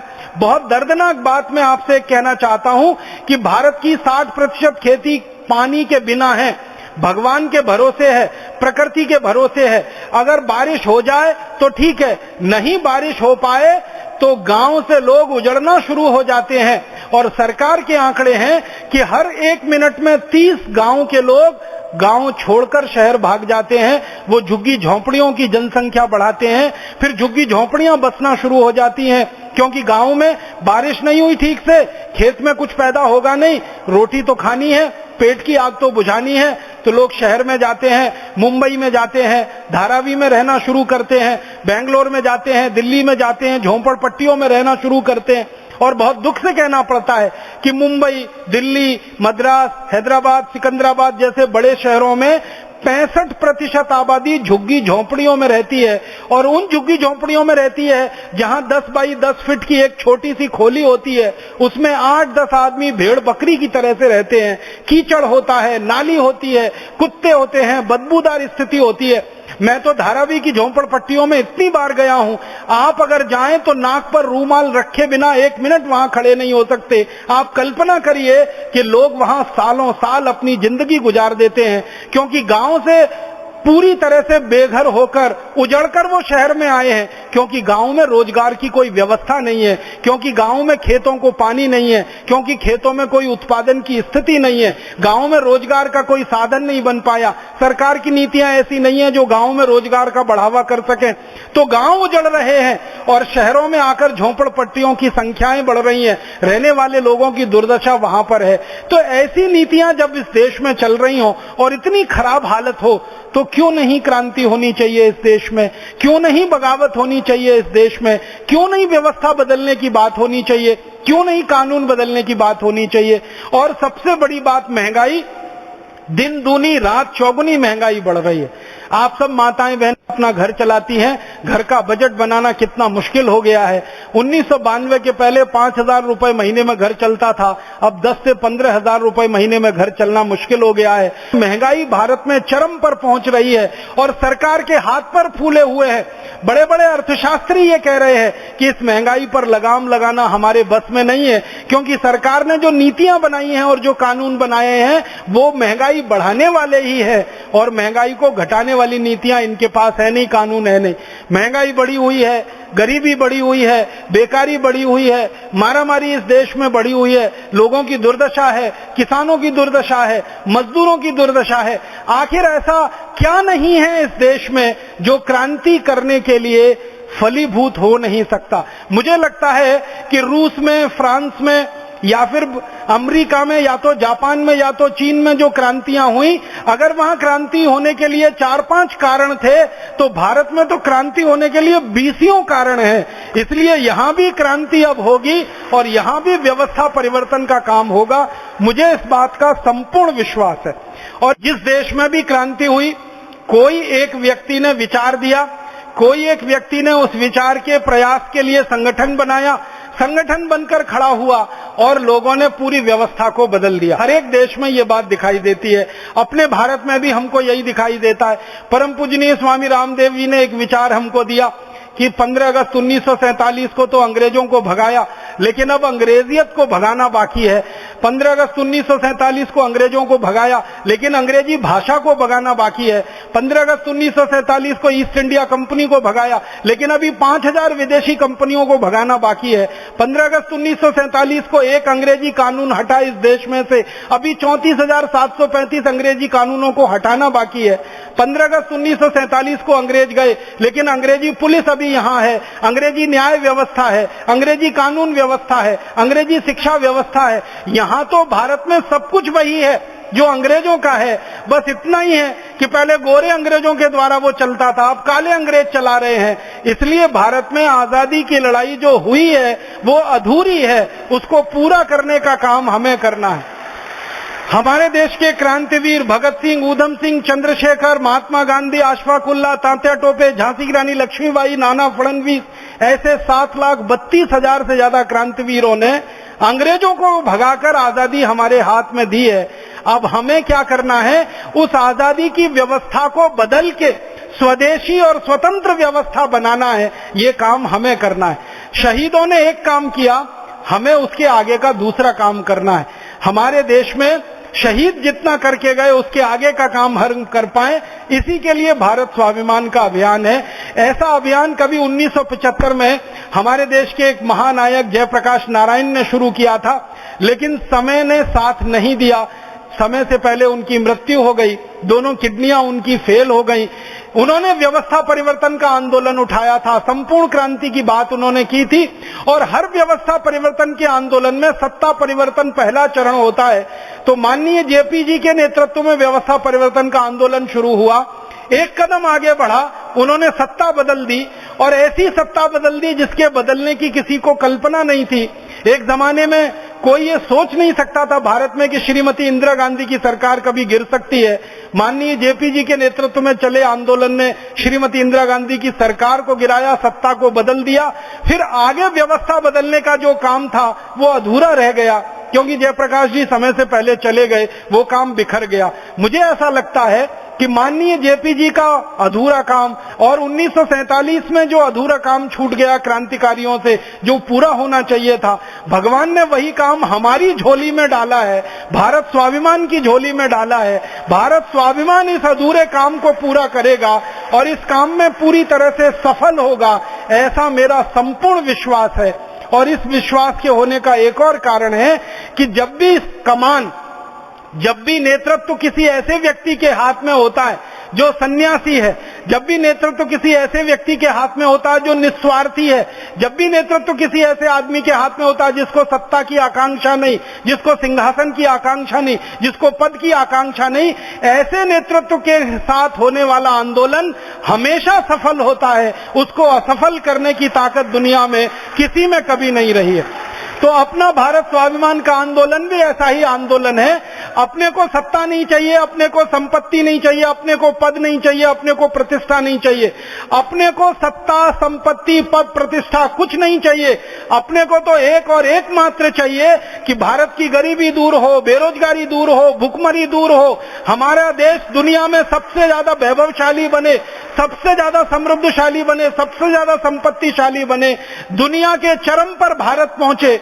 जो 18वीं शताब्दी का भारत सारी दुनिया में सिरमौर था, अर्थव्यवस्था में सबसे आगे, शिक्षा में सबसे आगे, तकनीक में सबसे आगे, विज्ञान में सबसे आगे। 18वीं शताब्दी का भारत अगर इतना ऊंचा हो सकता है तो 21वीं सदी का भारत तो और ऊंचा हो सकता है। सत्ता के, पद के, प्रतिष्ठा के लोभ और लालच के बिना सारे देश के लाखों लाखों क्रांतिवीर जो भारत स्वाभिमान में जुड़े हैं, सेनानी बने हैं, ये जब लग जाएंगे, अपने संकल्प को, अपनी जिजीविषा को चरम पर लेके जाएंगे, मन में आत्मविश्वास लेकर आगे बढ़ेंगे कि हम इसको कर देंगे और सफल हो ही जाएंगे। ऐसे आत्मविश्वास और ऐसे संकल्प शक्ति से अगर हम बढ़ेंगे तो भगवान भी हमारी ही मदद करेगा और भगवान हमको जरूर आशीर्वाद देगा। ऐसी शुभकामनाओं के साथ आप सभी का बहुत आभार, बहुत धन्यवाद। यह आंदोलन जिसमें हमें भ्रष्टाचार को मिटाना है, भ्रष्टाचार करके अपने ही वतन के, जैसे भाई राजीव जी ने कहा, कुछ भ्रष्ट और बेईमान लोगों ने 100 लाख करोड़ रुपए से ज्यादा अपने देश का, स्वदेश का धन विदेशी बैंकों में जमा कराया हुआ है और विदेशी लोगों के हाथों में अपने देश का सारा बाजार और व्यापार सौंप करके करीब 100 लाख करोड़ रुपए से ज्यादा लुटवाया है। अब भ्रष्टाचार के ऊपर अंकुश तो लगाएंगे ही, ये भ्रष्टाचार करके जो धन लूटा हुआ है और विदेशों में जमा कराया हुआ है उसको भी हम वापस लाएंगे और इस देश की जो बेरोजगारी, गरीबी, भूख, अभाव, अशिक्षा, जिसके बारे में बार बार भाई राजीव जी ने बात की कि इस भारत स्वाभिमान के आंदोलन से हमको क्या मिलेगा, क्या नहीं मिलेगा। बेरोजगारों को रोजगार मिलेगा या खुद का उनको स्वावलंबन मिलेगा, जो अशिक्षित हैं उनको शिक्षा मिलेगी, जो अपमानित हैं उनको सम्मान और स्वाभिमान के साथ जिंदगी जीने का हक मिलेगा। भ्रष्टाचार की जो दुर्दशा, जन्म प्रमाण पत्र से लेकर के मृत्यु प्रमाण पत्र तक हमें कोई भी गवर्नमेंट से, सरकार से, एनओसी लेनी पड़े तो हर चीज के लिए भ्रष्टाचार, इतना चारों तरफ जो हाहाकार मचा है। अब भारत स्वाभिमान का अभियान ये सफल होगा, क्रांतिवीरों के सपनों का भारत बनेगा और दोबारा से इस वैभवशाली देश का निर्माण होगा और उस सब के लिए भगवान ने इस युग में, इस समय आपको उत्पन्न किया है। लगता है उन 7 लाख से ज्यादा क्रांतिवीरों की आत्माएं आपके रूप में प्रकट हुई हैं और आप नेतृत्व करेंगे, आप अग्रणी बनेंगे, पूरा देश हमारे साथ खड़ा होगा। जो सबसे बड़ी बात यहां से कही जा रही है और जिसमें हम जीते हैं वो यह कि किसी में भी कोई प्रलोभन नहीं है सत्ता संपत्ति का।